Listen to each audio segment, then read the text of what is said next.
When history looks back at the Biden presidency, how is it going to be remembered? That's a really interesting question to think about because if you objectively look at what he stepped into, he was handed the worst economy since the Hoover administration and was able to stabilize the economy and put it on solid footing. And when you think about what he inherited and what he's leaving, you're looking at one of the greatest economic recoveries that we've seen.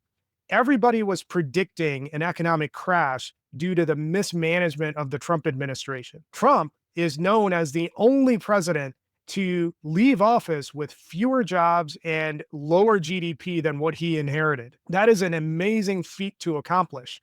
And the fact that that alone didn't keep him from getting reelected is mind blowing, never mind all of his insurrectionist activities. So, if we're just looking at it from an economic perspective, Biden's presidency is probably going to go down as one of the success stories in history. But that's not the reality that we live in. In fact, I think there's a serious case to be made that the Biden presidency will be linked with the presidency of Hindenburg from Germany. The parallels are there. When you think about the Biden administration, there were three key failures of that administration that have us where we are right now. One, after taking over from a president who tried to overthrow the government, the Biden administration's failure to prosecute and convict and imprison that traitor will go down in history as one of the biggest failures of leadership if things proceed the way that we think they're going to proceed under the next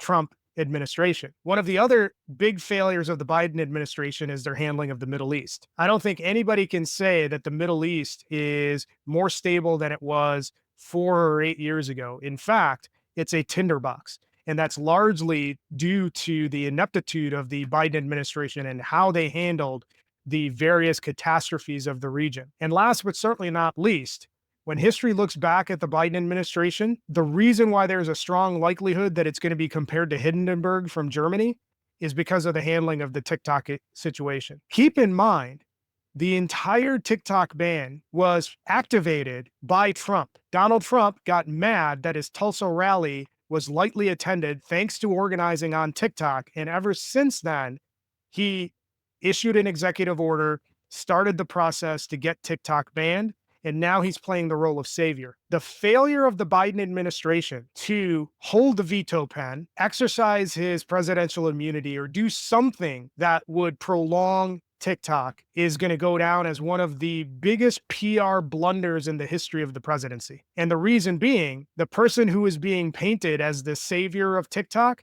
is the person who engineered the ban in the first place. This is a key tactic of fascists. They create problems and come in with a solution to play the role of hero. Anybody who is in their right mind will not be giving credit for quote unquote saving people from a situation that was created by their own doing. Let's be absolutely clear. What we saw happen with TikTok is a direct result of Trump's actions. Trump passed the executive order.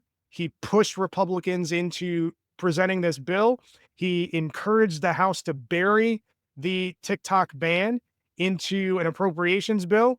He's been pulling the strings all the way.